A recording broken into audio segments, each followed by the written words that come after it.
Good afternoon. This is Rosie, Spanish interpreter.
meeting at 6 o'clock. Thank you. Call to order the May 16th budget meeting at 6 o'clock. I'd like to, before we approve the minute, there is a fuller crowd. So if we can just go around and say our name and our zone, because there are several people who weren't here last time. Pat McNeil. Zone 6. Judy Croft, zone 2. Melissa Daly, zone 5. Got stats, zone 2, budget committee. Tammy Hilo, zone 7. Don Paulson, zone 4. Ron Riley, zone 3. Kelly Cole, zone 2. Renee Powell, zone 5. Raquel Perez, zone 4. Trevor DeHart, zone 1. Brian Fan, zone 7. That's a big crowd, zone 6. Steve Phillips, superintendent. Scott Lindenberger, HR. Heather Bixby, Director of Finance. Brian Quinn, Nutrition Services Supervisor. Thank you. Can we go ahead and take a minute to look over the minutes for the last meeting, please?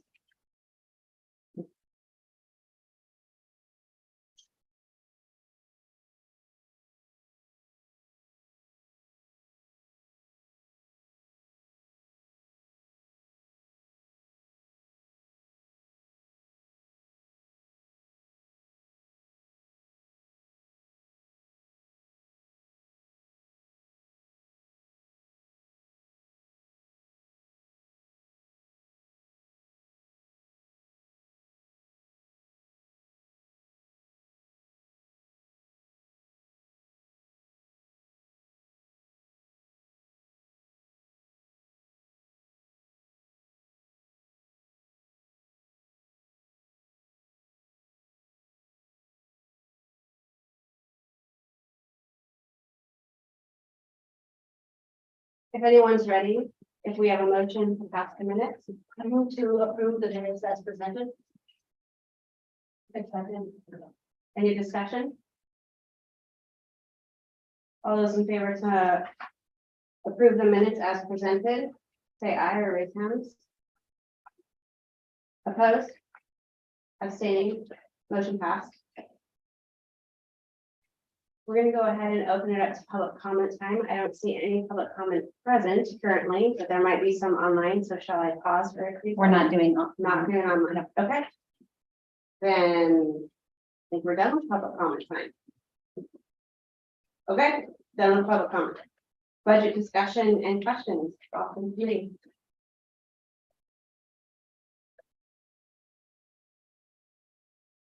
Actually, do we want to start? There was a request for nutrition services, discussion, plugins. How about we do that so that you are first up? God love you. We can put it off if you'd rather. Oh, no, that's Okay. fine. That's fine.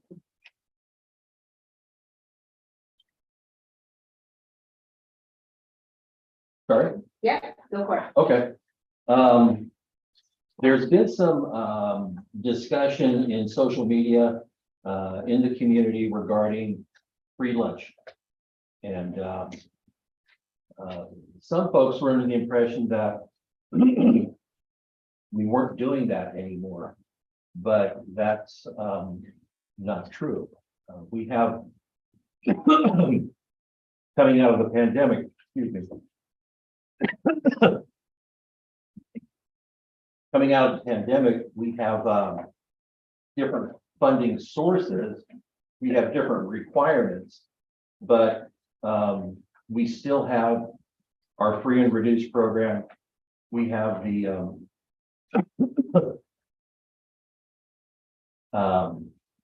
CEP program. We have expanded income guidelines. So there will be free and reduced, whether it's through the CEP for school or through applications for individual families. Excuse me. You want to take a moment? Can we move your mic a little closer Okay. to the people who are not being able to hear you online? I had surgery a few weeks ago on my throat, so.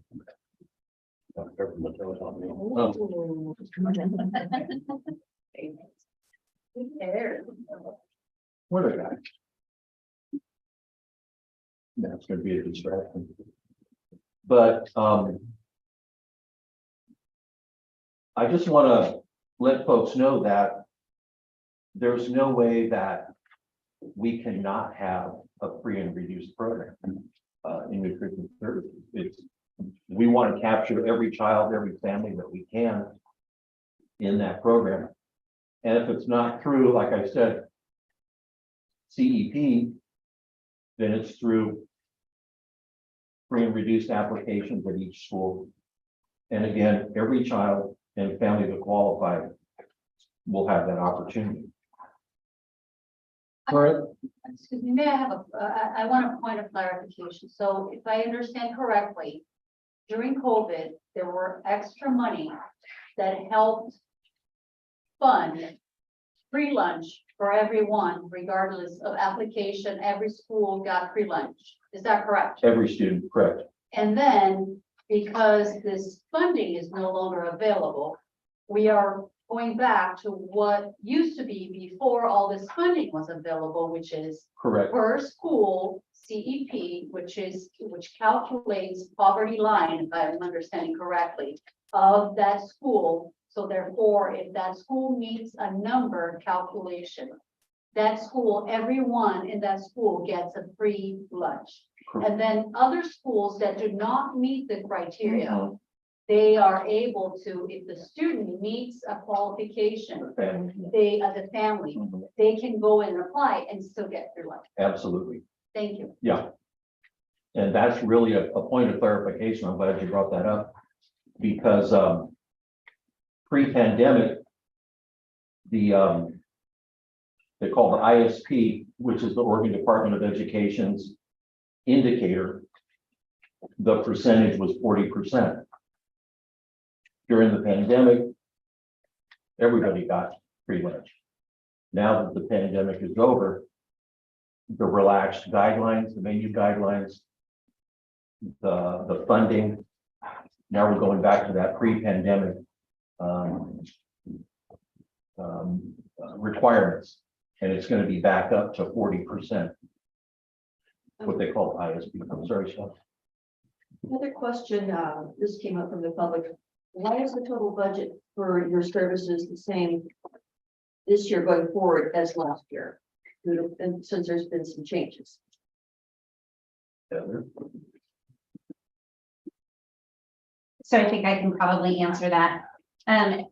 When I use the accounting software to complete the budget projections for the next year, we actually build a fake year and we call it a sandbox. So we've actually created next year's budget in a dummy software that allows us to actually go through and calculate actual payroll costs, actual benefit costs, and then allocate by schools how much is going to be needed at each school. So I can't speak as to what they budgeted for last year, other than to say that maybe some of their projections were a little high, maybe some of them were a little bit low.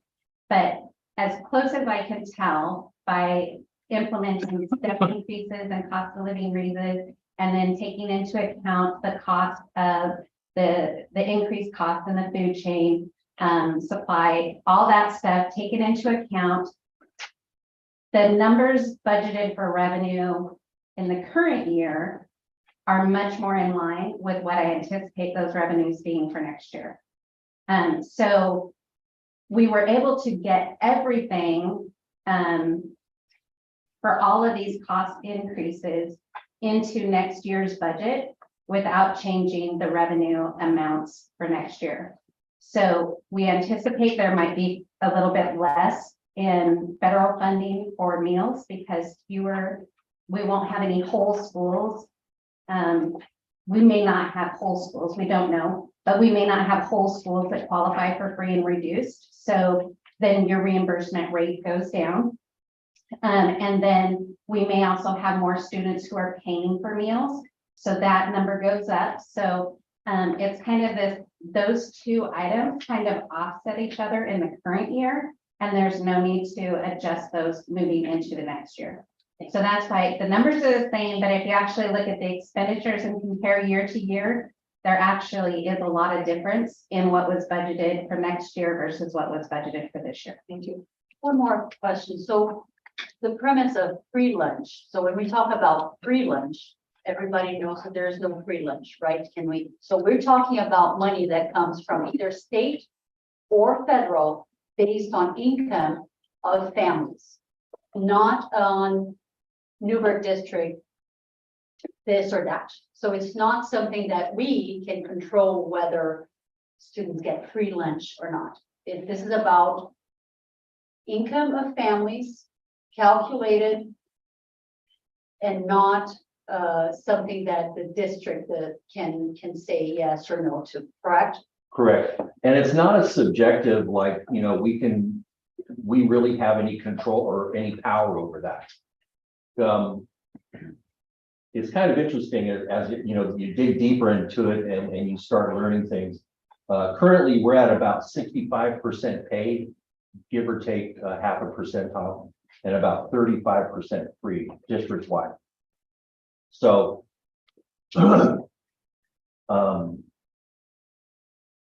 those funds, about 90% of it is federal on the free. 10% is made up, about 10%, a little bit over, is made up by the state. So that for that student that has a $3.50 lunch, 90% of that is covered by the feds, 10% by the state.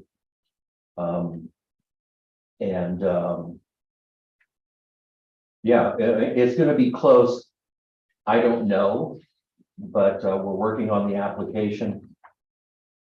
I don't know how many schools will hit that 40% benchmark, but again, if they don't, the opportunities are still there through free and reduced Oregon income, expanded income guidelines, which is super generous.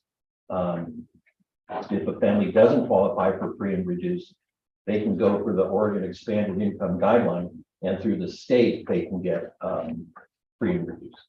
And I just want to say this, I would think from a perspective of wanting people to do better, that it would be good news if we were to find that our school that used to have a poverty line that was higher now doesn't, because those families that were under a line of poverty are now above it. Doing better. So I actually would kind of concur on that. As we look at the demographics and we look at the reports about our population in Newburgh, we're finding that those middle class and poverty are being forced out of Newburgh due to economic reasons. but that is not related to school, right? I'm not saying it's related to school. I'm saying what we're seeing is that socioeconomic community group is no longer in our district, or the percentage is as high as our district, not that we're seeing that they're moving out of poverty. So, and if I could tail in a little bit on that, while we don't have any control over how that number is selected in our district, what we do have control over is encouraging families to fill out the application to see if they qualify. Because over the last few years, while COVID was in session, nobody had to fill out the paperwork. So if we can encourage families to apply and see if they qualify, we may find some of our families that qualify under the income guidelines who wouldn't normally fill out the paperwork thinking they don't qualify. And that could help boost that level for CEP in our schools. So while we can't control what those numbers turn out to be, we can encourage the community and the students' families to apply for that to see if they qualify for it. That's a really good point, is fill out the application. It takes 3 to 4 minutes, either online or a paper application. You know, if you're talking to folks out in the community and they're saying, oh gosh, you know, we have it in different languages. It's really accommodating. It's pretty straightforward. shoot, I was gonna say something else and I forgot. Expanded income guidelines, I'm telling you, is really generous. Somebody, let's just say a family of 6 that makes, I'm just kind of shooting off the top of my head, $45,000 a year. They would qualify for free and reduced. But a family that makes 65,000 may not. But when they go to the Oregon expanded income guidelines, they will. So I think maybe some folks might think, oh gosh, we make too much money for free and reduced. Well, here's another application that you can fill out. Again, 3 to 4 minutes, and your kids can have free breakfast and lunch the entire year. So it's there. It really is there. I have a question. So if somebody does qualify, family qualified, how does the student then receive the funds? Like, what's that process? Good question.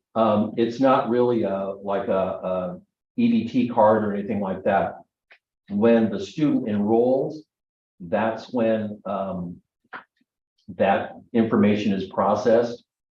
And so let's take, for instance, I've got a 4th grader at Edwards. So when I enroll my 4th grader, we have put in our application. That information is transferred onto what's the name of that, Synergy? Is transferred onto the Synergy program that has all the kids' information on it. That goes directly into our food service program. And we know we've got a photograph of the child. We know what their status is as far as free and reduced or EIG. And, you know, the lunch lady, of which I am a proud lunch lady, my button. She just hits the button with the student ID, boom, it comes up and everybody's good to go. So it's a really, the programs, it's once you can get all your data together, but once you get things in, it's just really simple for the teachers, for the students, the family, and for food service too. We can track it really well. It is not an annual application. Correct. And those applications are available July 1st. So the student next to the student, like, they will not know the difference, right? No. Thank you. Yeah, in the old days, you know, they had different, you know, lunch cards and all this stuff, but it's very secure and there's no, it's actually a big portion of the revised applications. There's no shame, you know, that child's not going to be put in a position to where they're going to feel bad, you know, in their peer group. So, quick question for you. What is the deadline for the applications for the school to be able to qualify on free lunch for the entire school? When does that? June 23rd. June 23rd. Okay. And then we'll make sure once you get a decision on a school, that will be communicated back to those students and families. Then, okay. I do have a question when it comes to the construction over at Edwards and getting that kitchen facility up and running. Mm-hmm. Do you have a timeline on when that kitchen and you know, the expanded area is going to be ready for use? Is that something that's happening next year? I don't. Well, 2 years? I don't really know if it's a budget question. I think we might be getting off the budget a bit, but nonetheless, I'll answer it. The kitchen, everything should be fully operational this fall. Okay, so that leads into my next question, which is, one of the plans with that kitchen, you know, or the, ideas was that you'd be able to do some of the kind of cooking there and then moving those meals out to the different schools. So you could do more of that kind of home cooking versus like packaged heat and eat type food. Is that something that's in the plan for next year where you're kind of adjusting what we're offering the kids to give, you know, that expanded menu? That's a good question because it's kind of, you can approach it from a couple of different perspectives. Let's take Ewing Young for an example. There's one lunch lady out there, but they have a school population that's about that big, Chehalem, Mountain View, the high school, Edwards, I mean, so we're gonna have 2, 3, 4 people in the kitchen at that time. We want to make sure that, and my goal is to bring some more eclectic flavors, some international flavors into our students' menu. Nothing too crazy, but just to get them, let's get away from a corn dog. And, I love a corn dog, but, we can do something other than that. As far as having a central kitchen and taking food somewhere, I don't think that's really going to be a need. My hope is that we have food supplies, training, and equipment. We've got tons of equipment. That each school kitchen will be able to create their own food. The one follow-up question with the change in school start time, how does that affect you with nutrition and like providing, lunches? When I first started, Brian will remember this, we had an argument over the kindergartners having lunch at 10:45. Now it's going to be even earlier. Like, does that affect how you operate and, how you're accommodating all the lunches and stuff and breakfast, having it earlier? The thing about food services is we listen to orders, we salute smartly, and we get the job done. If they tell us we want breakfast at 6:17 in the morning, then by golly, we'll have staff there, an hour and a half before getting things ready. So I believe it's up to the principals as far as, times, the different times, for especially with elementary, because when you've got so many different classes coming through. But we just adjust. And Usually principal that does schedule. So that would be more of a voting issue or question. Yeah, I was gonna say, it doesn't affect, the start times don't affect your food budget in any way. No. correct? So, Can I, yeah, I have a couple clarifying questions. yes, ma'am. Okay, so I want to clarify. CEP 40% is the percentage where the school qualifies For this year, yeah. for this year and next year, correct? Well, for 23, 24, correct. Thank you. Yeah. And it was that for 22, 23. No, What was it for 22, 23? 33 to 39. Okay, And it was a grace year. We had 2 schools under that. And it was, we had a 4-year plan previous to that. Mhm. Of course, the pandemic hit. And then last year was what they called a grace year. The state of Oregon allowed a grace year. so any school that fell within the 33 to 39% qualified for the CEP. And we had 2 schools that qualified. Correct. Were there any schools that in newer school district that should have qualified and did not use it? That fall within that 33 to 39 range? No, because that's what I got from ODE. Okay, I just wanted to Yeah, clarify yeah, that. yeah. Okay. And I want to clarify, the deadline is June 23rd. Correct. Any other budget nutritional questions? Yeah, I have one. So how do the free summer lunches, do those fit into the school district budget or is that something else? It's a separate program, so it's all under the 12 months. We're a national NSLP, National School Lunch Program. During the school year, that's a different block. The application for the summer food service program is a different part of that that's under the umbrella. And that's a different application process for the summer school, not for the summer school, but for the summer lunch program. Did we fill out that application Yes, for next year or this year? for this summer. Okay. Yeah. Fantastic. Yeah. And when is that? ODE has that. They'll let us know before, well, as soon as they get to it. Last year, it was approved on June 15th. The right for school limits. Okay, and that includes staffing for that, or is it just food? Correct, staffing, yeah.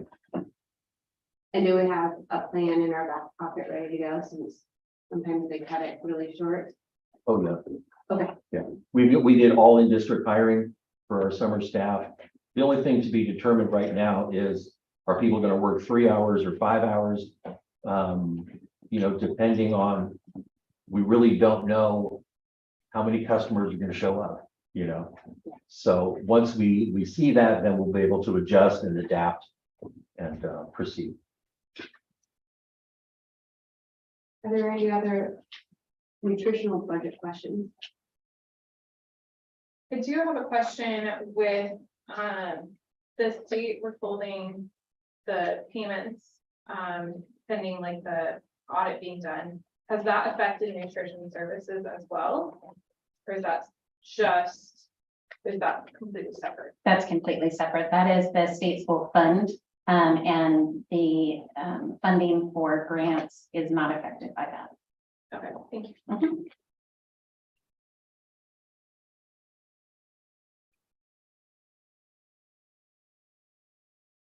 My phone is not. Thank you very much for your time and clarity. Sure, you bet. Appreciate it. Yeah, and if you all have any questions at any time, I heard something, somebody told me, please give me a call.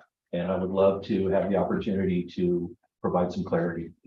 Okay, Thank you. Yeah. Thank you for taking Okay. the extra time to come. no sweat. Thanks, Ryan. Yep. Thank you. Thanks, John. Thanks for the lifesaver. There's a dollar. I'll put it on your school lunch bill.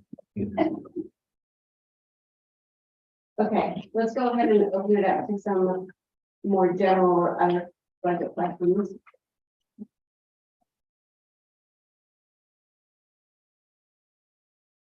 Okay, I'll open it up then. That wasn't very good wait time, you know. A double-edged question. Were we able to receive funding from the state? Yes. Yes. That money should have been deposited into our account yesterday. Okay, So, and then my question in regards to that, did we receive the money? Do we receive monthly payments? Yes. It looked like it. Did we receive money for June, or did we receive it for the past months also? only from January through May.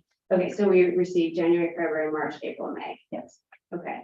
And from what I could see roughly, and this is super rough, it's about 2 million a month. Roughly, yes. So that was about 12 million. $10 Rough, million. 10 million. Oh, yeah, you're right. Again. That's why I don't do the books. 10 million. Can you, tell me, in the meantime, while we were waiting for the audit to finish up and we were waiting for the finances to be arriving, where did we pull money from to make payroll and to pay our bills? So there's lots of different ways that we can do that. Some of it is through, like, we have all these grants, but all this money comes back into, those are all reimbursement grants. So essentially what happens is, like, the general fund would be paying for expenditures in these grants until we get reimbursed. And so some of that comes from reimbursement. Some of it came from bond, where we had money set aside. We have money set aside for the next couple of years to pay for bond expenses. So we were able to still maintain while we were using some of that money, but it wasn't really that money that we were using. So, because when it all comes back in, it's not like we transferred money from bond to general fund, because it all goes into the same kitty. We just track it separately. So when that money comes in from the state, it's just back in the general fund, but it's covering the expenses we've already paid. I have a point of clarification. Is this question related to budget for next year, or is this question on how to financial department handles the buckets of, I just want to try to understand that. It's on budgets to know that we're pulling from the accurate accounts. It's a budget question. So this is a budget committee. It feels more like an operations question. Right, because this is about the budget for next year. If we go back to how we started with, we're gonna have a start balance of, I'm gonna go ahead and ask my question as a budget committee member, because it's part of the budget that we're trying to filter out to understand the numbers here, because the actuals don't even match up from 2020 to 21. and I So as I piece that together, it is a budget question. I have a suspicion as to why they don't match. But, and she has hinted or has made points as to there was some, So I'm not gonna go down that suspicion road. My curiosity question is, can you clarify further about what you were saying going from bond?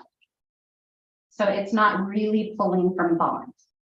Okay, it's like you have money in your checking account and all your money goes in there, and some of it might be designated for rent and some of it might be designated for utilities. And we had enough reserves that, and we had bond to back it up if we needed to have funds available so that we can continue to pay our bills and do grant draws, and we're able to draw in advance on SIA every year. So SIA is not a reimbursable grant.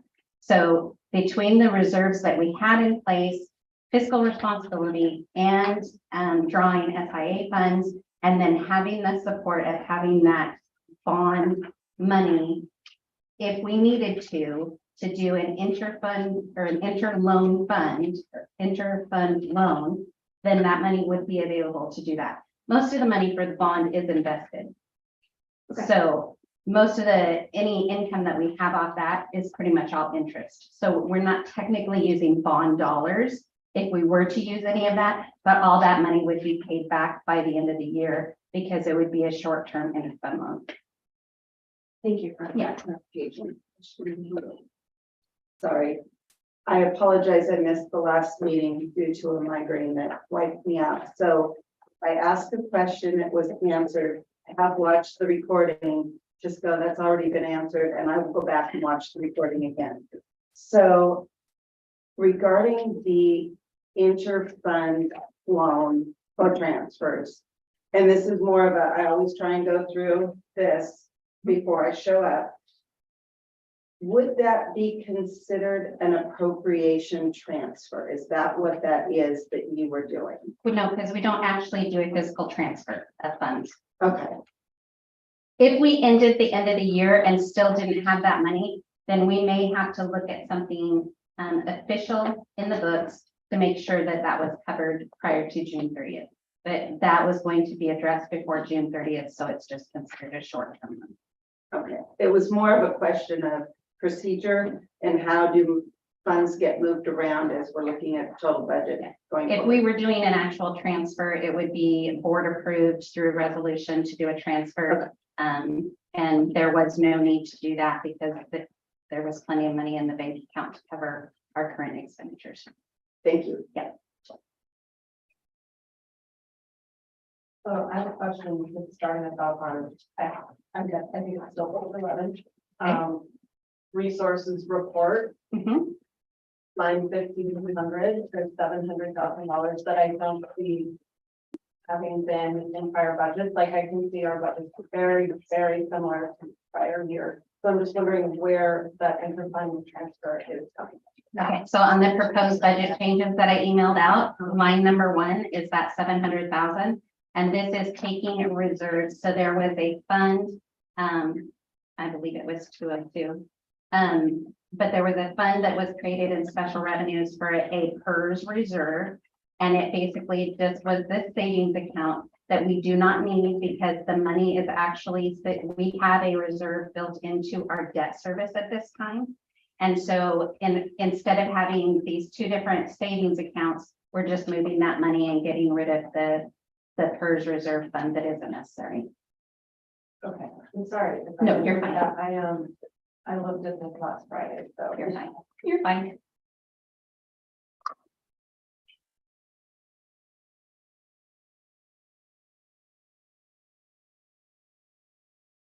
So did you have questions at the last meeting about the student body funds? No, Thank you. So I'm curious as I looked at that, because it looks like money intending to, can you tell us what page you're on? yes, sorry, 15. Thank you.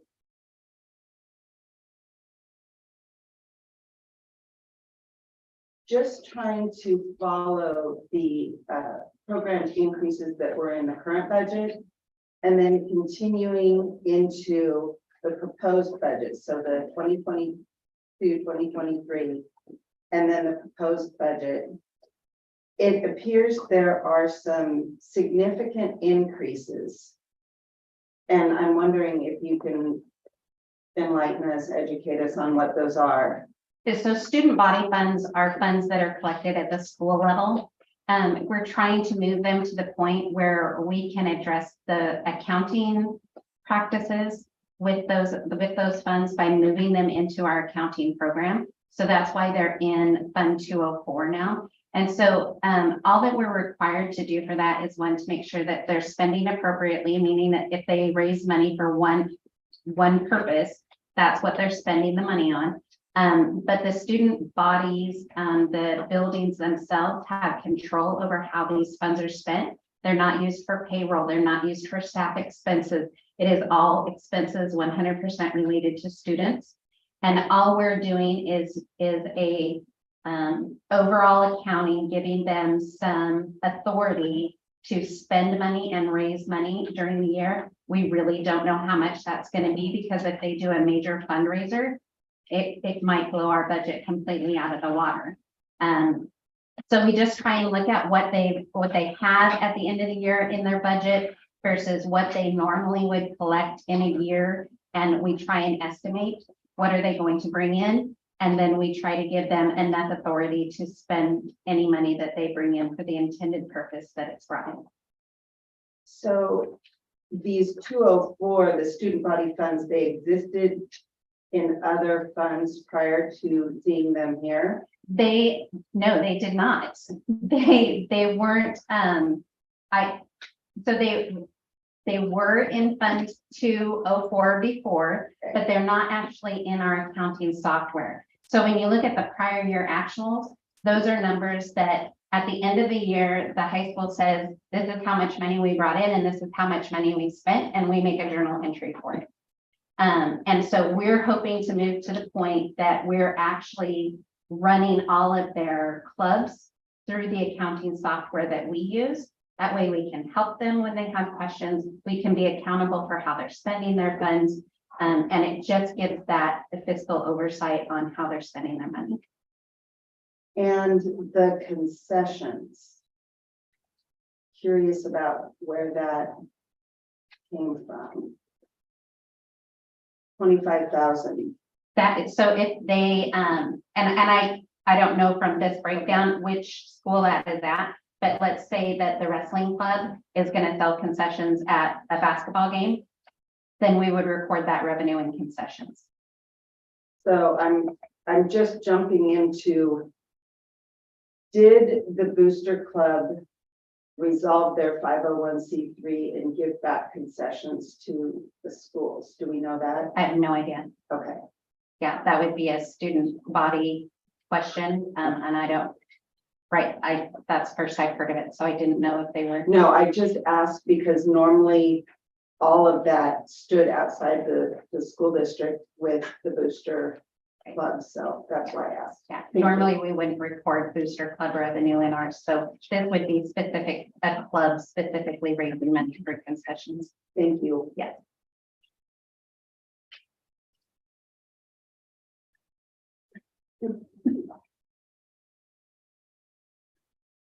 I have a question on page 11.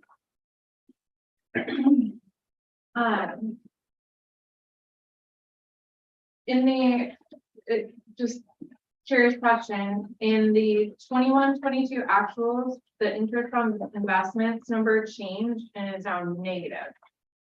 Can I understand why that's changed from the previous? Which one are you looking at? Proposed, it's 21-22 actuals, the interest on investments is a negative number. 1510.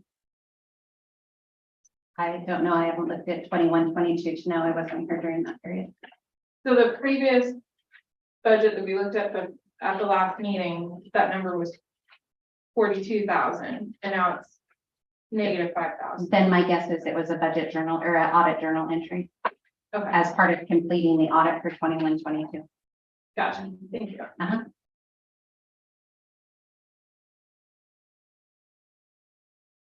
I'm sorry, so, because I'm looking here in this, page that I have and I don't see that. So what you're saying is line 1510, interest on investment. 21-22 actuals. Right now, what I see here is 42,716.64. Did you, You're looking at the old one, right, so the new one it has a negative number of how much? $5,472.36. Okay, so we had an actuals recorded that was positive $42,000. And then in our audit, we found out that it was actually a minus $5,000. How the adjustment was presented by the auditor was to do an adjustment on interest. So yes, I can't tell you 100% where that adjustment came from in the audit. The auditors will give us journal entries to complete as they're completing the audit. And so the first round, we didn't have audited numbers. Once we had audited numbers, they send us the journal entries, we make that adjustment, and that's why you're seeing a different number now. So we're talking about $37,000 that, So it'd be a 50. $47,000 the other way. so we don't know where that money is.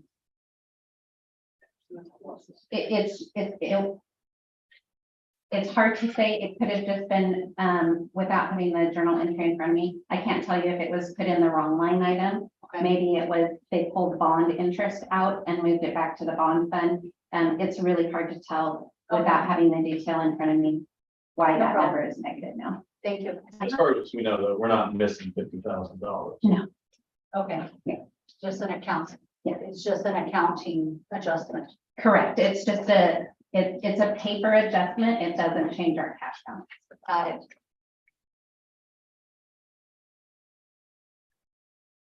You want that updated budget?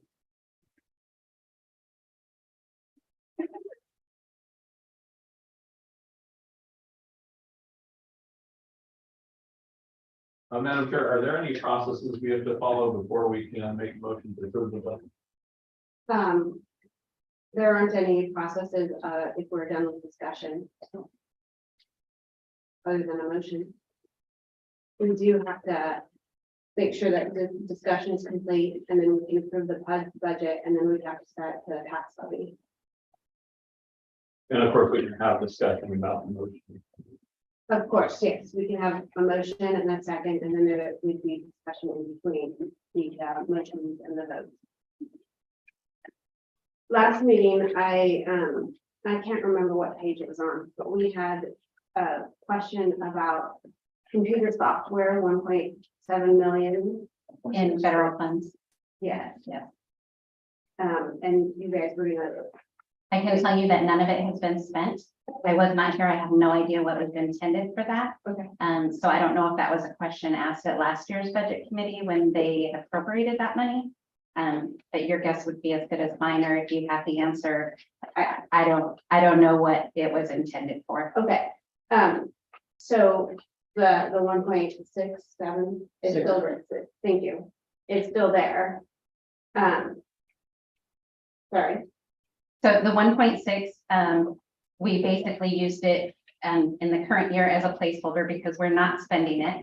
So that ensured that that amount of money for that grant would roll forward to next year and we could change the appropriation for it. So that's some of what we're using to fund the math curriculum adoption.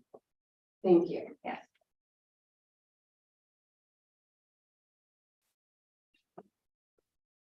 There I am, but. Yeah. So, like, moving forward, the big budget, do. I say this in a nice way. Some districts around us have really struggled. So what are we doing to avoid that? Sure. I don't know exactly what happened in Sherwood. I can only tell you that my practice for managing a budget is to ensure accountability, be fiscally responsive and responsible, to make sure that appropriations are being spent as they are intended and not over budgeting or under budgeting or overspending, underspending. I am a very conservative budgeter, so I tend to say, oh, our revenues are going to be less and our expenditures are going to be more. Because I would rather have more revenue come in and less expenditures going out to help pad us for the next budget season. And so my philosophy is to be very, very conservative, but also holding people accountable. So, especially as we're getting near the end of the year, I probably approve anywhere from 50 to 200 purchase orders in a week. And as the end of the year approaches, I look at almost every single one of them to make sure that one, they're necessary, two, we need them before July 1st. And if I have questions, you can talk to any of the principals or admin. I'm on the phone with them asking, is this necessary? Do we need it? Just trying to really build that relationship with them so that they know I'm watching their budget for them, making sure that they're aware if they're overspent, making, adjustments as we need them. I'm very involved in making sure that it's not just me, that I'm involving all the players in it, because I can't control what they do at the high school once it's already done. So if I get them to the point where they're coming to me ahead of time, then we can work on problems collectively and we can be more fiscally responsible. Maybe it's, I had a school the other day, they wanted to know about buying portable radios. Well, I asked them, do you really need them before July 1st? Or is there another way that we can do this? Is it something that can be fixed, And man, she took it upon herself and she called the manufacturer and she got those things fixed for like $50 a piece instead of the $500 to replace each one of them. So making decisions like that and encouraging thinking outside of the box instead of just going and buying something new, okay, you need to order 100 spiral notebooks. Guess what? We have 500 of them upstairs. Let's use those. We'll send them over to you. We had another school ask for a certain gel pen, $6 a piece. Well, I have a hard time approving a $6 pen. And we happened to be looking to see exactly what was special about this pen. And we're like, hey, we've got boxes of these pens, so we just send them boxes. Why order them? We've already got them on hand. So instead of just going out and buying the things that everybody thinks they need, we're just trying to think outside of the box and what can we do to save money and what can we do to be more fiscally responsible, keep that money in the classroom, keep it going to the kids. That's kind of my goal. Thank you. Appreciate that. Yep. I do have a question. There was some talk about facilities maintenance, maybe going over budget this year. How does that tie into the budget for the following year? So that definitely affects our beginning fund balance. Yes, they were over budget. Thankfully, we had enough appropriation built into the budget with the cost savings on the transportation contract that we can cover it, but it definitely does affect our ending fund balance for this year and the beginning fund balance moving into next year. And then that is calculated in the number that I already gave you. Okay. So I've already taken into account that that is overspent. and working with that department to make sure that we're spending our money in the best way possible. So have we looked at what caused that, and is it unique to this year, or is this something we anticipate happening again? Was this contracted services? What, we have an idea of what the reason was? So I think that a large portion of it was, there was a contract service. Well, there was a service with an electrical company that pretty much put one of their employees kind of on staff for us 4 days a week, 10-hour days. And that was costing us a significant amount of money. And we have reduced that to 1 day and the minimum number of hours needed per week. Which meant our bill went from $50,000 a month to, $5,000 a month. So that's a huge savings for us. So while I think it's been historically a little bit of a problem in the past, I'm hoping that we can just pull in the reins a little bit on spending, have some better decisions made on how we're going to spend money and planning, and hopefully not continue to have that problem in the future. Thank you. I have a question around high cost students. Uh-huh. I've noticed a trend for our district, and it's nothing that's in our control. I will acknowledge that our percentage of, or a number of high cost students increased. Yes. And I know that any student that is more than $30,000, you can apply for funds, for additional funds from the state. So my question is do we know if there's a cap on high cost students, like a number that you can't apply for beyond? And then when you fill out the application for high cost students, do they cover? Is it an application or a grant? Can you clarify that for me? So that's kind of twofold. It's kind of an application for a grant. Okay, fair enough. Okay. Do they cover the extra cost of that high cost student, or do they cover a portion or percentage of it? It depends on how many applicants they get that year. So what they do is you report all your students. There is no cap on the number of students you can claim. You fill out the report annually, saying last year, this is how much money we spent on high cost disability students. That first $30,000 you can't get reimbursed for. Whatever is left is eligible for high cost disability. So they take all of the eligible for high cost disability statewide. They say, okay, we have this much money and this much expenditures from districts. What percent can we give each district equally to pay for a high cost disability? So maybe 1 year it's 9% that they're going to cover. Maybe 1 year it's 50%. It just depends on the number of students statewide that fall into that. Okay, so it's nothing that we can actually. It's not a set amount. No. That makes it tricky. Yes. I have a question on staff development. This comes from the outside. The question was, why in 2022, 2023, we proposed $300,000 for professional development. And then for 2023, 2024, only 50,000. Okay, so I actually looked into that question because I saw this question was posed. The $300,000 that they're referring to is a state grant. And that state grant does not renew this year. So there is a decrease in that amount.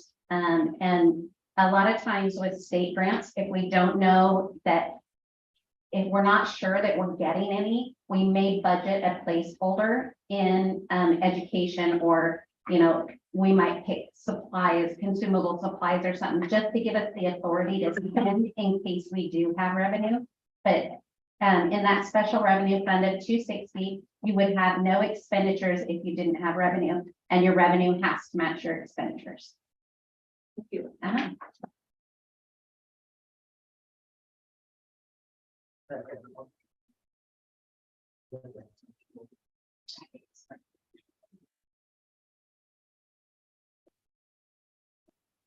So I'm looking at interest. on investments. Is that advised at a state level to figure out what kind of interest or revenue is coming in on those? Are you talking about what's on page 11? Yeah. Okay. Thank you. Page 11.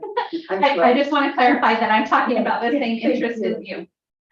So there's not necessarily a formula because you're kind of playing with what you think you're going to have in your checking account and what you think you're going to have in your savings account. But in addition to that, if you've invested any of your money, then you would have interest on those investments as well. And to give you an example, this past year, we had a very large tax deposit in November. It made more sense for us to invest that for 6 months and collect interest on it, and then mature that in June for our summer payroll for our staff. So we were able to hold it as a set aside in an investment, but we're also able to gain interest on that because we invested it. And so it depends on those kinds of things and how that works as to what your interest is going to be. So, and if the stock market crashes tomorrow, we might get $5,000 in interest. So it's hard to tell. But I would imagine that the investment portfolio is very conservative. Thank you. Yes, but it's still higher than our LGIP or our checking account. Yes.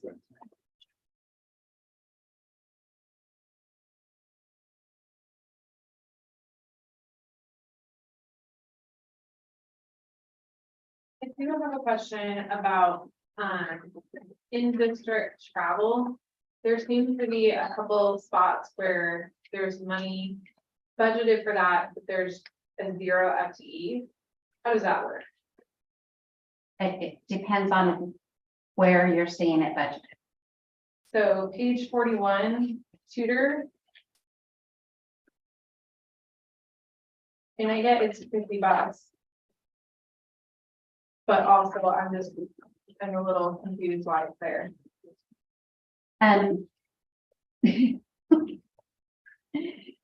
Yes, so this is one that I think I just missed removing it from the budget. And so even if we approve the budget that we're at, what we're really doing is approving it in an instruction line item. So that $50 was an error on my part. I forgot to pull that out. Okay, and I see that on page 42, the migrant education. It's the same thing.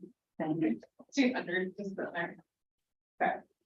And so that's different where we're talking about migrant education. There's certain allowable expenses that we can bill for or that we can use to show as part of our migrant funds that come as part of our state school fund.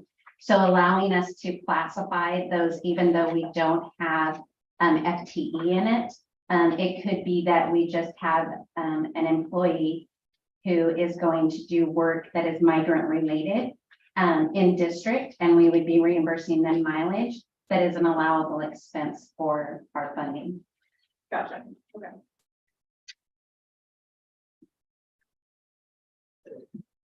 I'm going to bring something up. This came from the outside. It also was covered in our last meeting.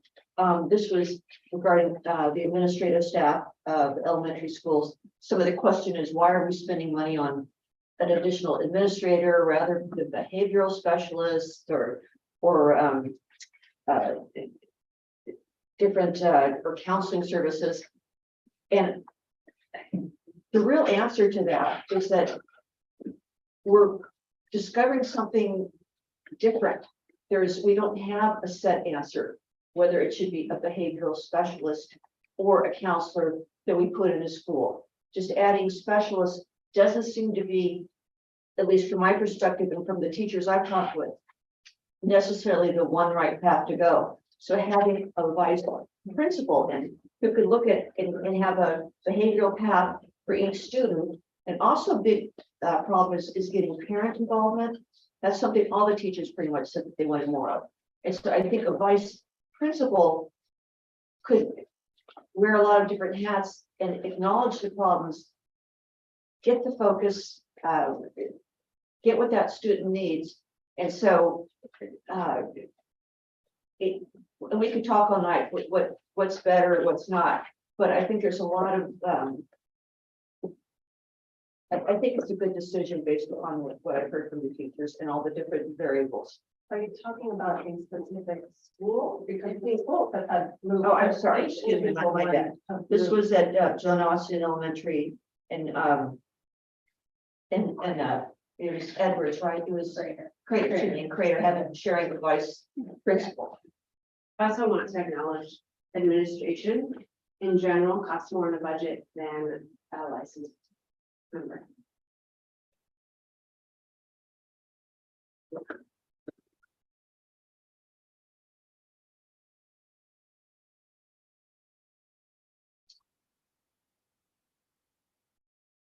I'm gonna ask this, in a role of an admin though, would a licensed, employee be able to fulfill some of the needs addressed, some of the needs of a more admin position? Is that allowed? So this, you know, Yeah, I mean, the administrators can do a lot more than certify, evaluate staff, as we can. Discipline children, was another thing. So, yeah, they do cost more. But their license to do that. thank you. I have a more general question. Last year, I know that, the principals and staff that they involved were more in charge of their budget. Is that the same process this year, or were you more deeply involved with helping them set their budgets? You know, were they given essentially the same budget as last year and able to work within that as far as staffing? And is that why we see these small changes from the administrative staff to increase the FTE of the teaching staff? Like, that's sort of the general trend that I thought in looking through the schools. So we spent a lot of time, we started back in January with letting all of the school administrators know this is exactly what you have currently in your building and budgeted for staffing. And we looked at what their enrollment is, what we thought their enrollment roll-up would be. We visited with the special services, so special education, dual language, ELL. We involved many different parts, and we kind of came up with a suggestion for what we felt their staffing would need to be at for the next year. And they had several weeks to look it over, ponder it, ask for any changes. And really the only thing that we were set on was that certified had to be certified. If they were paid out of a special fund, they had to stay in that special fund. And classified had to be classified. You can trade a classified person for a certified person or licensed person. And I think the whole process for it, admin was involved in it from the very beginning. They all supplied a wish list of here's my wants, here's my needs. You know, these are some special things that we're working on or that we'd like to implement. Here's my 5-year plan. Here's where we'd like to see the school go. And then I took each one of their responses and gave them a staffing sheet that said, okay, here's what you currently have. And here's what you need additional, we think, to get you through next year. I didn't hear from anybody that anybody was upset about their staffing sheets. They were all very happy and they felt very involved in the process, and they really appreciated that we did involve them. And then I took their wants and needs list and I tried to incorporate as much as I possibly could into their budget line items. The other thing that I did was I made sure that each principal had a budget in their school. And in the current year, we had several schools that, other than principal wages and benefits, there was no expenditure line items for principals. So we added those and I spelled those out kind of on your changes for this year. So we allocated some of those funds back to the principals so that they could, buy consumable supplies for their office if they needed it. They could, if they needed stuff for their front office, they could have that money and it wasn't going to affect the money going for direct instruction of students. So by moving it to the principal line item, it allowed them to have some place to pay for things they needed to, even if it wasn't just direct instruction to students. So that gave more control to each of the principal over their own budget as opposed to have a pot of money that is sitting far from them. They now have a very defined per their request, so that they can keep an oversight and keep, very close attention to what what's there and what's not. Right. And when I first started here back in August, one of my main objectives was to sit down with administrators from each building and go through their budget with them and find out, what's working for you, what's not working for you. This is how you read a budget. This is what this means. This is what this means. So when you're requesting something and you're requesting it out of this, and I tell you, no, we got to take it out of this. So I really worked with the admin in each building individually and several leadership team meetings just to help them understand what a budget was, because so many of them just thought, no, we just submit these bills and they get paid. And they didn't really know where it was coming from or what the reason behind budgeting was. And so we really kind of started that base to build how we're going to build a budget. And as long as they understand how a budget works, then they're more likely to be fiscally responsible. Okay, I have another question. So when I see, at the school line 1291, let's say, ESO, it'll be something like 0.20 FTE, and that goes to like 0.13. Is that funded out of a different source then? Which page are you on? Well, I mean, somewhere between 169 and 179 for you and young. But I mean, that's a general question, just about staffing, when you have those weird numbers, and it's like 2.77, like, you can't have a 0.77 staff, But if we take the number of periods in a day and how many classes they're teaching that could be funded out of that position, then yes, you can get a 0.177 because there's not necessarily like I think a 0.177 is one period at the high school, correct? Roughly. Yeah.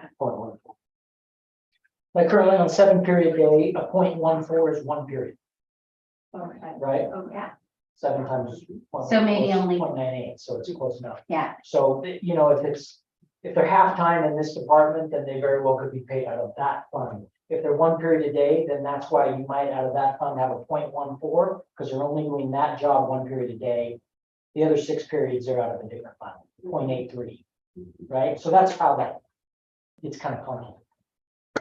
Okay, that makes sense. That was on page 172, but I'd like to and then, so another question is, so some schools I have seen where a position went from, let's say, 0.8 to 0 for like a speech pathologist, and that was at a couple different schools. So how are those schools being covered for those positions that they don't have anymore?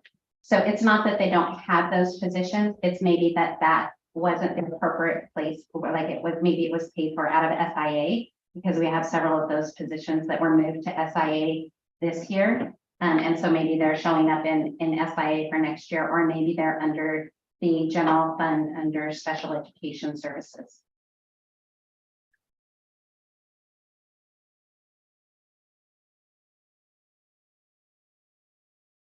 So on page 27, on capital projects, fund 410, line 1000, our revenue changed in the 2021-2022 actuals from $1,744,133.84 to a loss of $6,376,419.16 or 18 cents.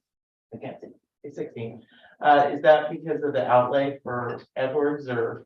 Actually, this is an audit journal entry and how you book the investment or how the auditors book the investment.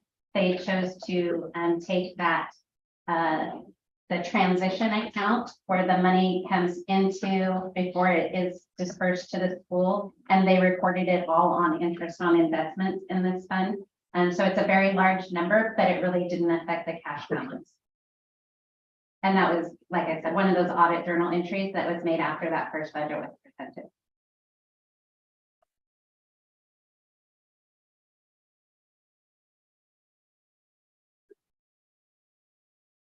I have a question on page 49. So there's for audit services, it looks like that is going up pretty significantly from past years. Page 49.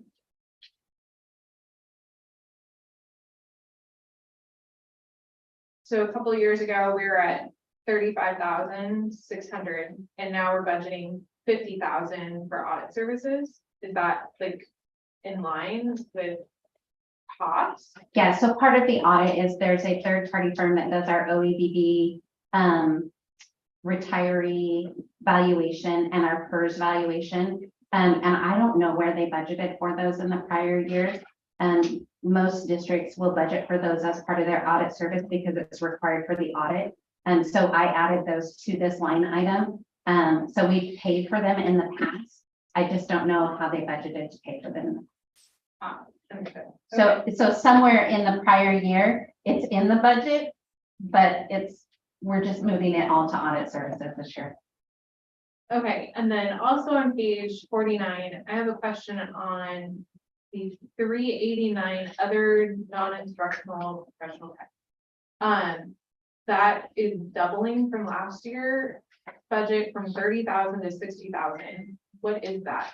And so this is going to be your interpretation service that we use for board meetings and online. And so when we're looking at our current year actual, it's higher than the 30,000 that was budgeted for this year. So I budgeted higher for next year as well, assuming that we would keep the interpreting services and we may actually need to provide more. Okay. Hey, Heather, I understand one right there. Uh-huh. So you spent more time to me. The other non-instructional professional technical. Yes, So when there's a third party company that does interpretation services for us. And so I believe, Ted, correct me if I'm wrong, but I believe on the board meetings, there is a piece where interpreters are available for the online piece. And that costs us additional funds. Anytime we hire an interpreter for something that the district is doing, that will be what that's for. We have them now. We would. We have them now. Yeah, so we're currently using them for this budget committee meeting. do all public schools go that route? Because this all started back during Zoom several years ago. And the fee was quite a bit less. I mean, I think, I don't know that the fee was necessarily less. I think how they paid for it was different. And with ESSER funding going away, a lot of those interpreting services were charged to ESSER in the past. And we're not going to have those funds in ESSER to continue to pay for them. So we needed to move them back to the general fund. so as exciting as school board meetings are, I remember back then I was just like, why can't we just do everything on paper? In however many languages, like I'm coaching Candy, so they do it in Russian, Spanish, and English there. So I guess I'm just like, I didn't feel like the numbers supported that before, but $60,000 is a lot more than I remember from 3 or 4 years ago. When we first got into this. I know it's a random question now at this point, but it just seems like a lot. It is a lot of money. And to remove that from the budget, the board would have to decide to discontinue translation services, or move to a different model or something like that, correct?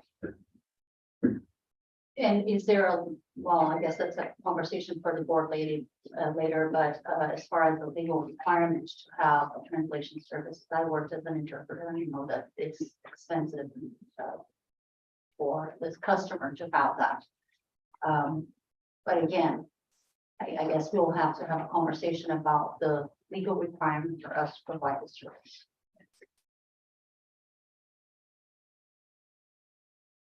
So That would be an equity thing, wouldn't it? In equity for parents and the public that is part of the district that we service. So I'm actually gonna bring us back to the budget comments, because that is a board decision, and I appreciate your question, I truly do. And with all my heart, I would love for you to ask it, but I'm gonna bring us back on, because that is in the budget committee guidelines. In order for that to change, that has to be a board decision to take it out of the budget. I do have a question because you mentioned it as a service. And just for my own edification, how often do you have to go out for bid on services, or is it based on the monetary? It is based on the monetary, but once you're in a contract, you can renew for, I believe it's up to 5 years without going out to bid again to not change your service unless you choose to or want to see what else is available. So the option is always there as long as there's not a binding contract that maybe was previously signed committing us to a 5-year process. Thank you. Yes. Can I ask a couple questions about the fund balance sheet that you sent via email? Okay. Yes, thank you very much for it. Uh-huh. SIA, I noticed, was overexpensive by $578,000. Okay. Just curiosity about it. So SIA, you can draw, I think it's a maximum of 2 times per year. And you can draw 50% on your first one, or you can draw 100%. So we drew what we needed on the first draw, and then we've completed an additional, or will complete an additional draw before the end of the year for the amount that is still hasn't been paid on. Fantastic. Thank you. Yes. So in any of those that you're seeing that are grant funds, if there's expenditure over the revenue, it just means that we have an outstanding Okay. draw on You're a grant. Perfect, thanks. I'm jumping You're pages. fine. Page 111. Under private donations, it shows an FTE of 0.5. And it doesn't look like one was there before, but was it somewhere else in the budget? No. I don't know why it didn't show an FTE before, but under private donations, this is one of the employees at Catalyst. And their position is partially funded by an Austin family grant or donation. And so 0.5 of that person's FTE comes out of the Austin family donation each year. I don't know why there was no FTE budgeted for it last year. Thank you. Yeah. Do we have to reapply for that each year, or is it an ongoing? We do reapply for that each year.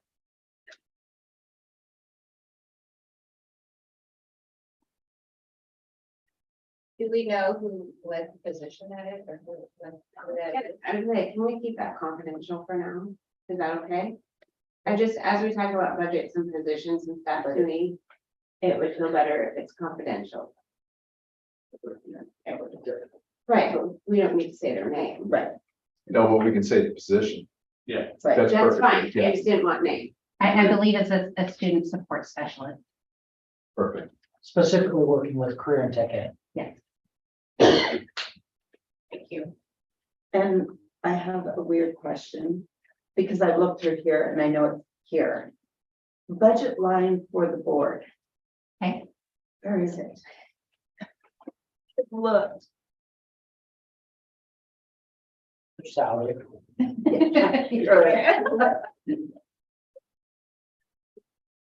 So it starts on page 49.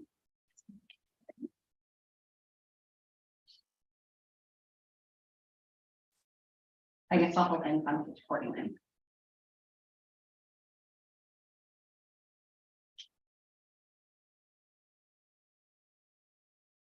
And it's kind of that top section, Right. the 2310.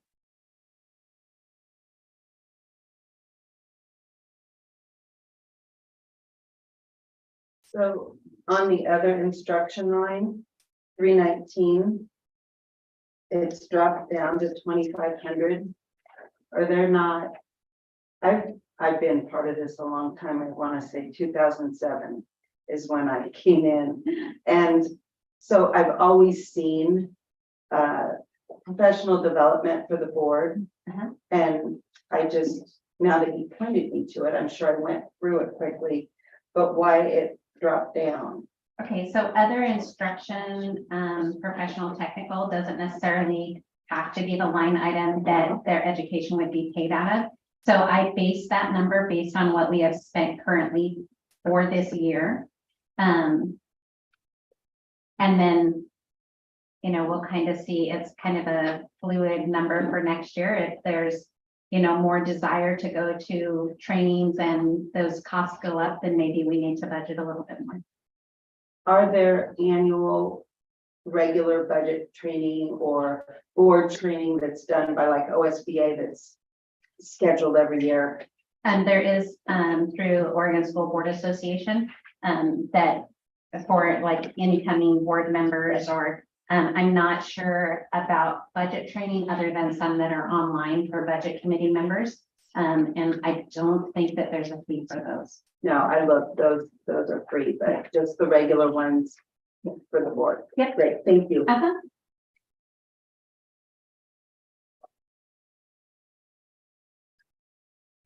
I have a question about the student investment account and looking at page 94.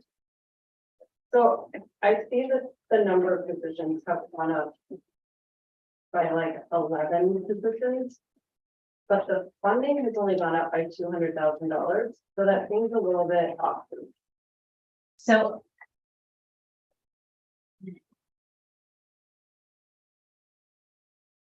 I can't tell you if the numbers for the current year, what was budgeted last year are actually what we have in place right now. I can tell you that if I look at all of the FTE that was budgeted for this current year, we actually have more staff than what was in that budget document. So there could have been errors with not counting certain FTE. By using the accounting program and creating the sandbox and rolling all of our employees to the new year, then we get a much more accurate picture of what the FTE will actually be like. So you shouldn't see those kinds of swings in the future. But I can't tell you, we did not add 11 positions to FIA, I can tell you that. There was not enough money to do that.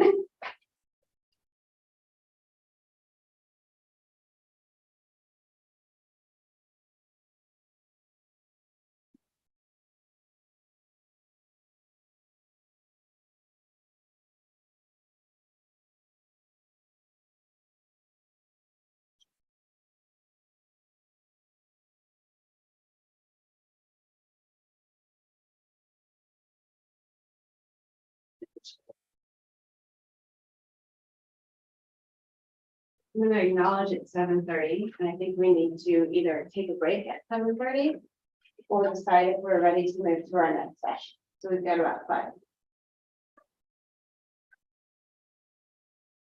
I have a couple more questions.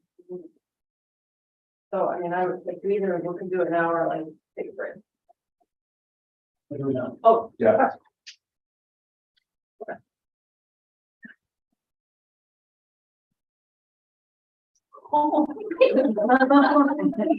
Wouldn't save on air conditioning, that's.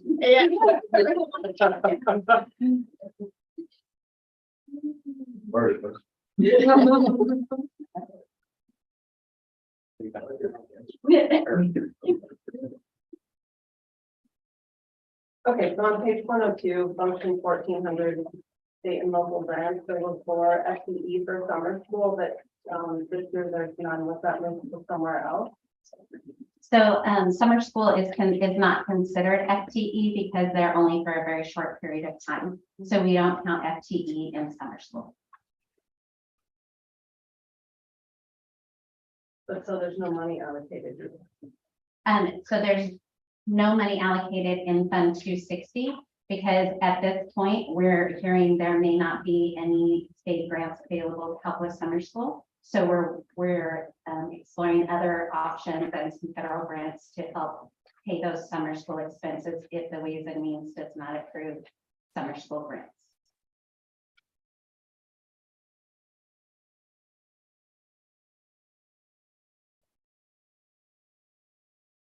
As I looked through this, I was looking at the student safety line in a number of different pages, and it looked like those FTE numbers were reduced, but was that represented through the SRO or is it elsewhere? Were they just reduced? SRO does not count on our FTE because they're a contract position. So those weren't there. If they budgeted for a campus safety monitor, you might have had FTE in that. And some of those it might have been, well, you know, with our SRO, we don't really need that position to have a campus safety monitor if we have an SRO at the school 100% of the time. Thank you. Yeah. Okay, on page 105, which is 260 state and local grants, there was $300,000 instructional staff development last year, very minor amounts since before, and 15,000 different. So what's that difference? The difference there is the one I explained earlier, that it was a grant, a state grant, and that grant has gone away. So there's no additional funding for instructional improvement out of that grant for this next year.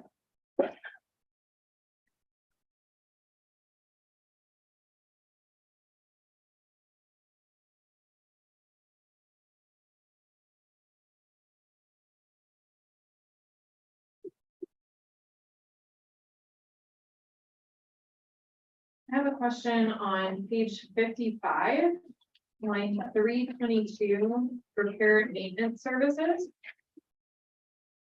So previous years, the actuals have been like 177,000, 257,000, and now we're budgeting at 50,000.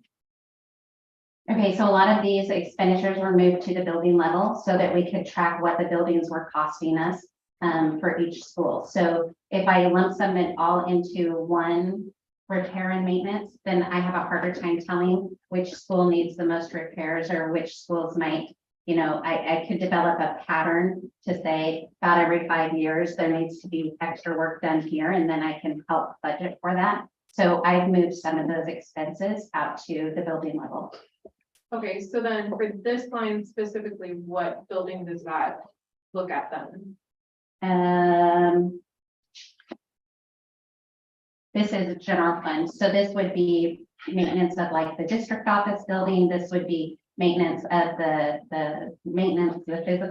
physical plant. Any other building that the district might maintain that isn't a school. Understood. Okay.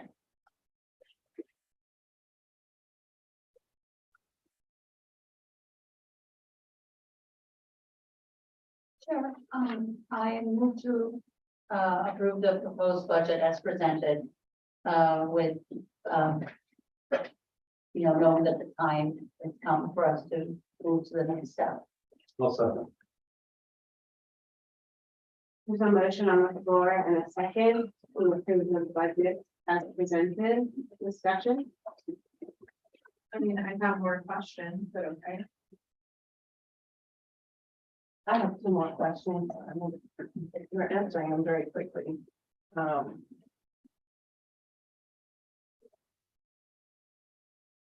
So we do have more discussion. Okay, well, that's Yeah, my question. hold on, I'm sorry. Do we need a 5-minute break before we have more discussion? Well, we need to deal with the motion that was made first. We can, Yeah, I mean, we can table it. but yes, We need to follow the correct right, process. I agree. I'm trying to just get a quick gauge if we want to table it. Or if we want to push forward. If people need a 5-minute break, then we'll table it or have a motion for it. If they don't, we can just push forward. Take a 5-minute break. 5-minute break, okay, so then we will need a motion to table it. I motion that we table it. Second. Right, there's a motion to table. The motion. Are you saying it? If all those in favor say aye. Aye. Opposing? Abstaining. All right, 5-minute break.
Okay, we're live.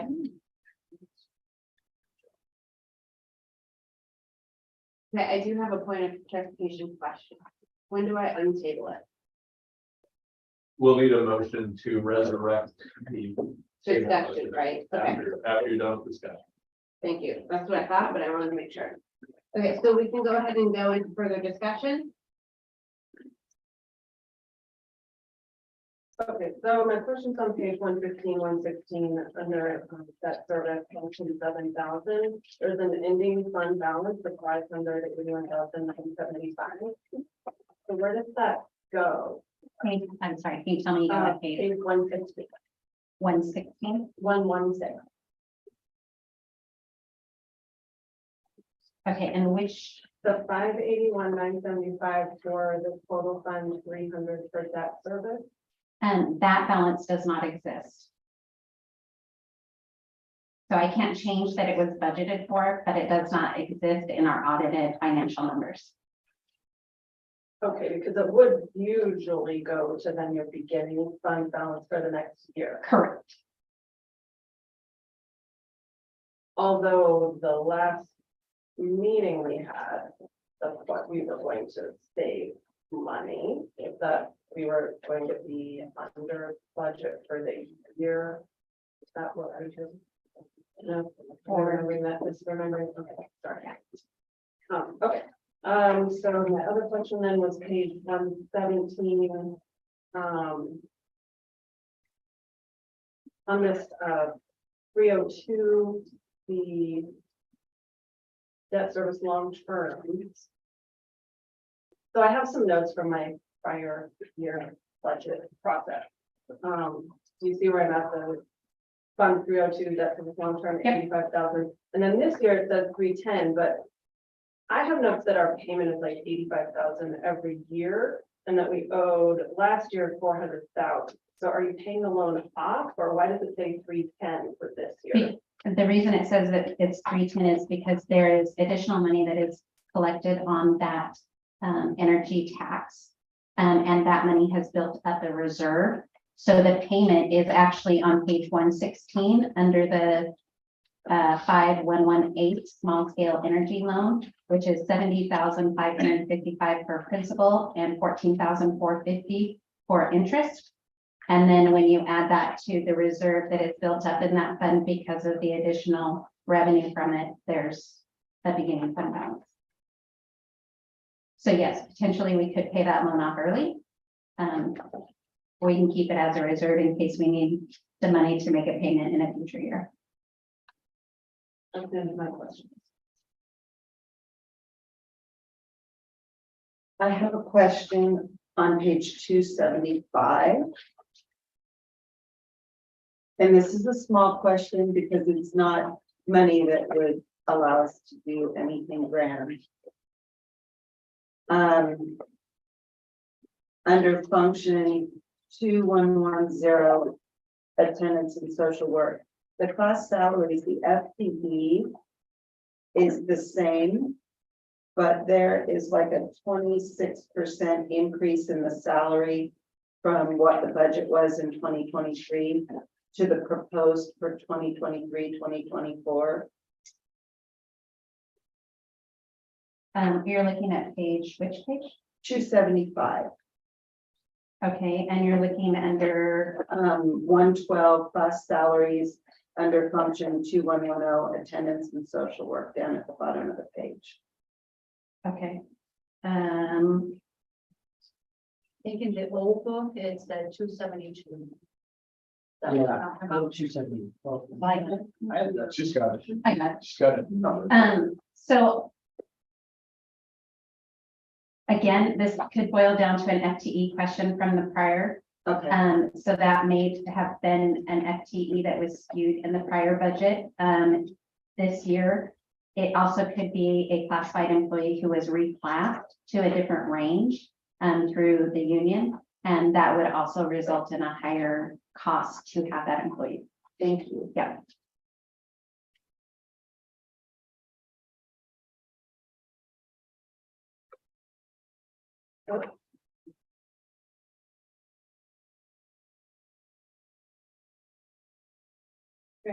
I have a question on page 6.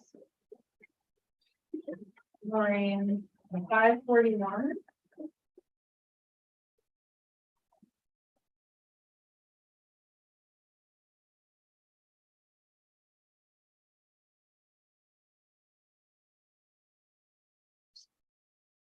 Page 56, line 541, the top third. What is that? Because it's not something that's there every year. Okay, so this would be, let's see, this is under vehicles, so maybe they need to buy a new courier van. And so they've asked to have money set aside to purchase something that will go on our capital asset list. That's why it's in a 500 line. That identifies that that expense will be only used for a capital purchase. Gotcha. Okay, that's why it's here. Yeah.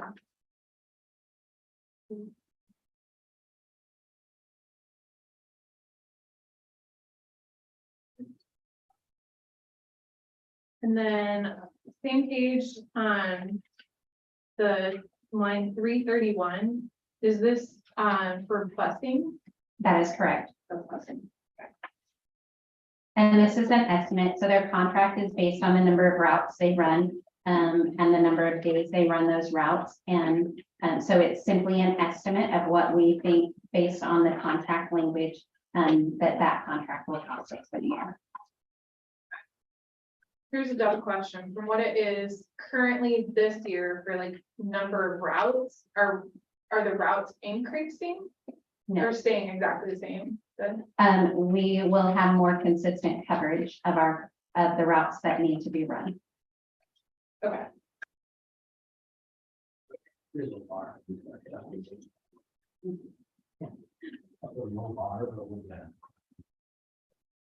So looking at page 54. In the care and upkeep of the building. Looking at electricity, does that budget amount contemplate the 14% proposed increase by PGE? And so I have these broken out by school level as well. Oh, okay. So all of the schools have their own electric budget, and we did account for increases in all of those based off of what we've currently spent this year. Okay, So unless they were over budgeted in the current year, then we just moved them to be more accurate based on what was spent so far. and we probably don't have a good trail to figure out, like on that particular page for that particular building, why the utility costs for electricity, they kind of bounced around from 44 to 50, and now we're looking at 48. Yeah, it's hard to tell if we keep running our air conditioner, it might be a little bit more expensive. So yeah, it just depends, because that does include the district office, the physical plant, and any building that is not considered a school. Thank you. Yeah. I have a question on page 57. Line 355. For the printing and binding, just so I understand, why is there a negative 32,000 in the prior year? Was that on the original one that I gave you? Yes. Yeah, it's a- Yes. Yes. Then I can't tell you why that was there. Those would be the actuals that were reported to the audit. I can't change those. So if it didn't change with my audit entries, then those are what the auditor has reported. Yeah. Yeah.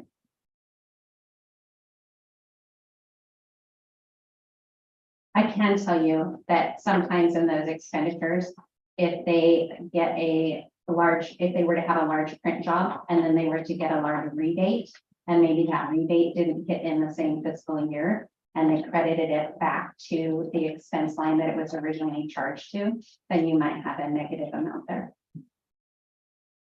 Okay.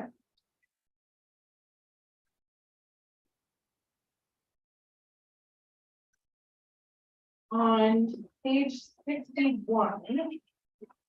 Line 318 and 319. We've got 2,500 budgeted for 318 and 319 is 15,000. What is that going towards? So the 2,500 is for continuing education for our technology department. And the 1,500 or the 15,000 is to purchase some contract services from Willamette ESD so that we can, during the summer, get a very large project completed prior to the kids coming back so that we won't have downtime of our servers. Ah, okay.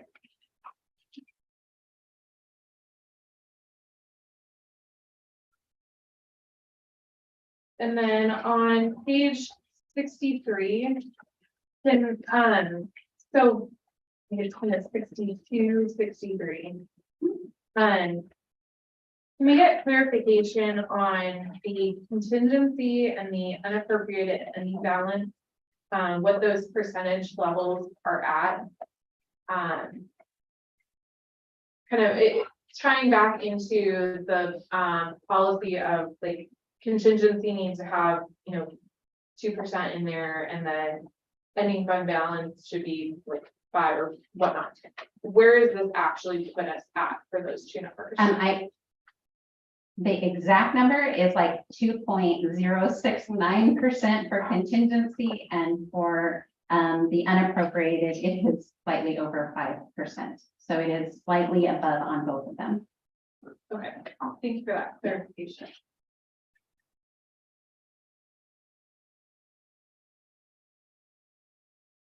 All right, so for you and Young, I didn't see anything for a water and sewer bill. Do they not have water, or is it? I believe they're on a well and a septic. Now I get it. Okay, and then Mabel Rush, there's a line for fuel that's up, it's like double. You know which page you're on?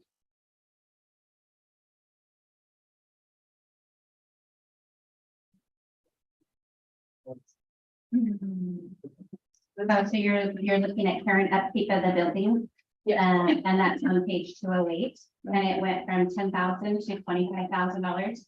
And so my guess is that they have a boiler or something that uses propane, and the cost of that fuel has skyrocketed. And this year we are overspent in that, so I tried to adjust appropriately for next year.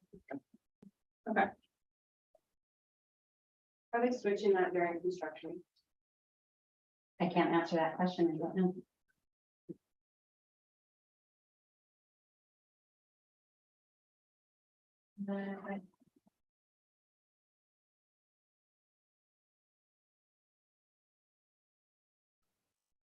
That happens when I don't write it down.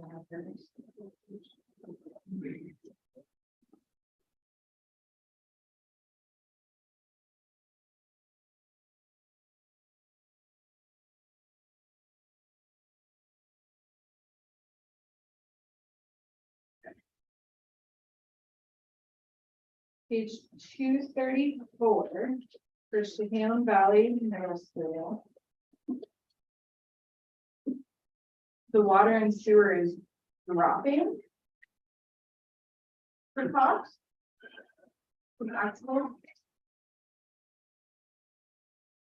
I can only tell you that when I started this year, we looked at all of the utilities that were charged to each one of the buildings to make sure that they were being appropriately dispersed to each building. And so this could be an adjustment from that, where maybe they accidentally were coding something to the wrong school. So based on our current year to date expenditures, that is a reasonable number for where I feel we should be at for the next year.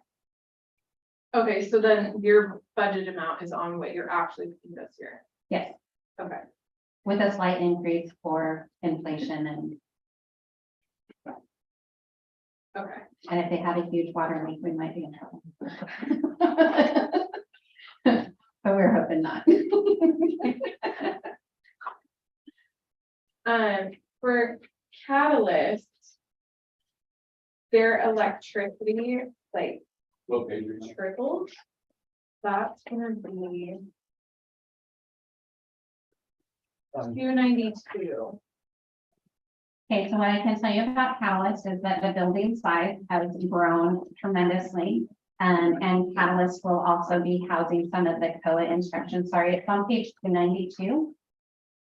And so we budgeted appropriately to make sure that those expenses, and it's quite possible that some of the expenses charged to the other schools that were lower maybe included a portion of this, so that when we reevaluated how all those bills were dispersed at the beginning of this year, and made corrections, that maybe there was some additional expense that needed to be budgeted for this. Okay. I'm also seeing like for computer hardware across the board, kind of all throughout the district, that there is a lot being put towards those computers. Is there like plan going on to like replace equipment, or what's happening with that?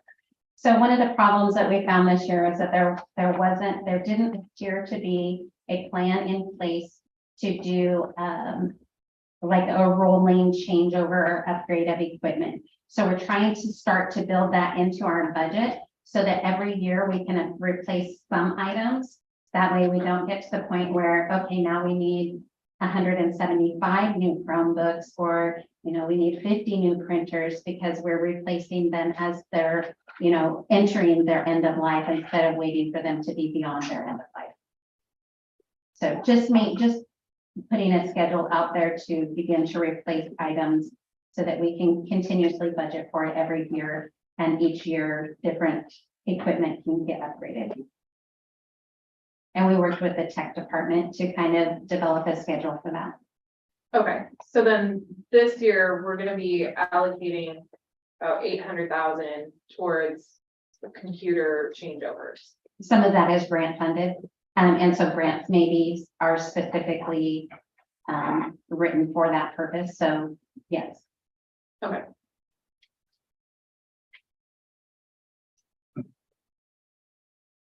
I do have a question when it comes to the warm body count that you've sent out and what we are calculating next year's enrollment at.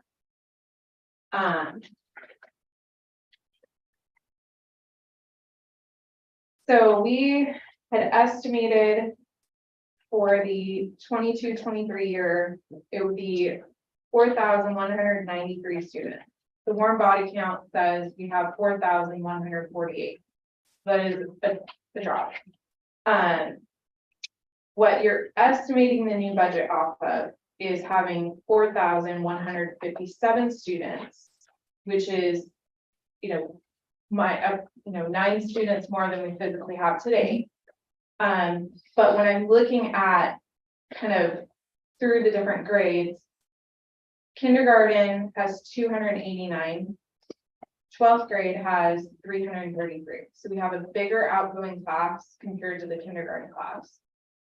So you're basing your budget on growing our population next year, or am I not understanding? I will tell you that the enrollment data that the budget is built on is the number provided by the state as to what they're going to fund our state school fund at for next year.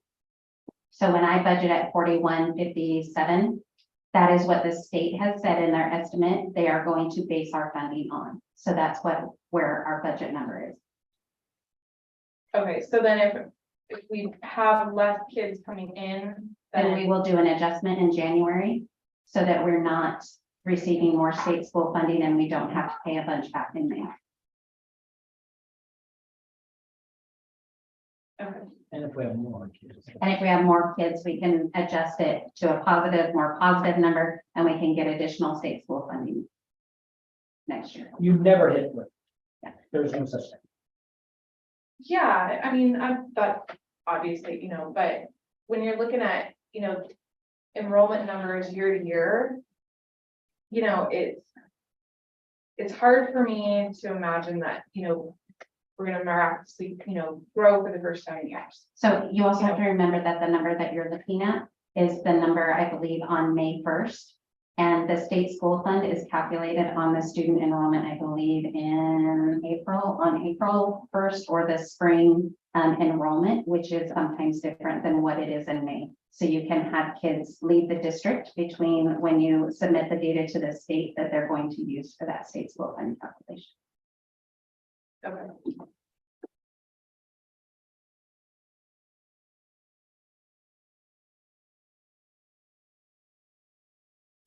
Yeah, sorry. I'll make it quick. So it's more of a, it's not a find a number here. I wanted to make sure I understood that the system that you're using now, that you've been able to build in additional details so that we won't be flipping through hundreds of pages. That's a new system. Am I understanding that correctly? It is not a new system. It's one that the district has had in place since 2013. They've just never used it to build their budget before. Well, they haven't used it in the last few years to build their budget. It's my understanding that several years ago, they were building their budget in it, and that the budget document looked very similar to this. And so as we do cleanup, unfortunately, there's a lot of pages because we have to keep things on the books for 4 years to show in this. And so as those older accounts start to drop off, then the budget document will get smaller and smaller. So the system is the same. Yeah. Is it just a budgeting, or is it an accounting, or is it, does it include? It is 100% all of the above. Okay, perfect. And do we have the same, you probably answered this at the last meeting and I missed it in the recording, the same auditing firm? No, we had to change auditing firms beginning in 22-23 because the previous auditor was no longer willing to do municipal or government audits. And first of all, thank you for answering all of our questions, because we're just trying to fill in all those blanks, all those things moved around, and being responsible to what we've been asked to do. Would the auditing firm then make a recommendation if there were discrepancies to do a forensic audit? Or have we ever had one done in our district? So I think the only reason that they would initiate a forensic audit is if they believe that something malicious happened and it wasn't just bad practice or bad policy. I don't believe that they're going to have any of those kind of findings, so I wouldn't see any reason why the auditing firm would even make a recommendation to that.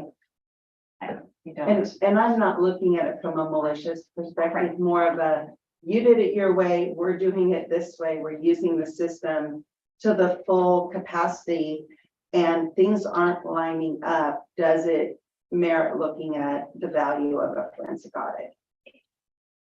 I think if the auditors felt that it would be worth the investment in it, then they might. But I can tell you that I think it would have to be a pretty substantial concern in order for them to make that suggestion, just due to the cost of it. And I would also like to say that that would be a board decision. It would be. Right. It was just an Okay, that's okay. education. That's all right. I just wanted to clarify that's not a budget committee board, but thank you for clarifying. And my last question is there anything, as this was put together, that all of you said, gosh, we've got unmet needs. We have a balanced budget and we're addressing what our goals and priorities are for the district, but we're worried about an unmet need over here. Did anything come up as an unmet need that hasn't been addressed by the budget? I have not heard anything from any of the administrators or building administrators that they have any concerns with the budget that has been proposed for them. Okay. I have one last question. Okay, can I have you wait 1 second? And I note your one question, it's 8 o'clock. And so after your one question, I'd like to take the temperature of the room to figure out if we need to continue, untable the motion, or schedule another meeting. Go ahead. So I'm back on that 4157 number, and I feel like of students, I feel like in the past, we've really gone deep into like, how many, what, you know, down to like, should it be 4150, should it be 4140, and really focusing on the numbers. Do you feel like you're not doing that as much, you know, worrying because we're basing the budget on the, is it 9.9 billion, you know, or is that, did I remember the number correctly? Like you're doing such a low estimate, so it's not so much quibbling about the number, it's. I think that to quibble over, you know, 10 or 20 students at this point, not knowing what our enrollment is going to be, not knowing what the budget is going to be from the governor's office is kind of irrelevant, because that number we can adjust throughout the year to make sure that there's not a financial hardship on the district. Some people aren't aware that we can adjust that number and adjust our state school fund amount that we're receiving in the current year based on what our actual warm bodies are in the district at the beginning of the school year. So I think the number is really, if we were talking hundreds of kids, then I would say, yeah, we probably need to look at it. But I don't think that, you know. When you look at the student count that we've submitted, 4157. So 1% is 41. So 9 kids is less than 1/4% off, right? I mean, it's so tiny that it just doesn't, like I said, we're not going to get it right. No one ever gets it right. Being within 1/4%, that's pretty darn close. And we very well could gain 20 kids or lose 40. You know, I just don't. Okay, well, I'm ready to untable the entire motion if others are. I don't know how to do that. I move that we resurrect the previously tabled motion from. Second.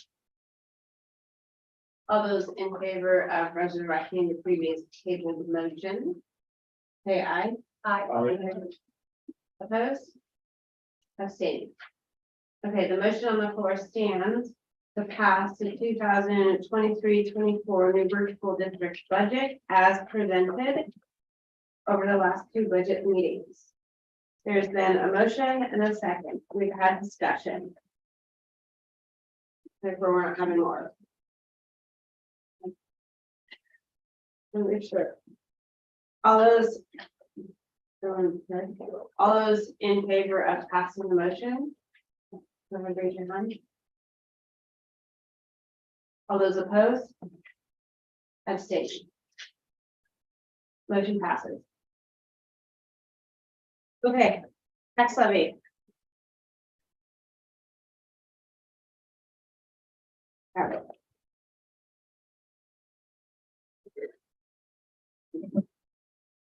The budget has been approved, and now we need to go ahead and look at the set tax levies. What we are looking for is a motion to set the tax levy at $4,6,616 per $1,000. Yeah, I'll move that, we set the, move that we set the tax levy, at $4.6.6616 per thousand. Second. All right, we have a motion and seconded. Any discussion? All those in favor, please go ahead, raise your hand, say aye. Aye. Nays, abstaining. Motion passes. All right, we now need to go ahead and approve our general obligation bonds. The motion, we'll need a motion to levy the ad valorem. Is that right? Yeah, Valera. Valorem, never say it right. Ad valorem taxes for debt services at $6,482,400. I make a motion to levy the ad valorem taxes for debt service at $6,492,400. Okay, there's been a motion, it's been seconded, any discussion? All those in favor say aye. Aye. Opposing? Abstaining, motion passes.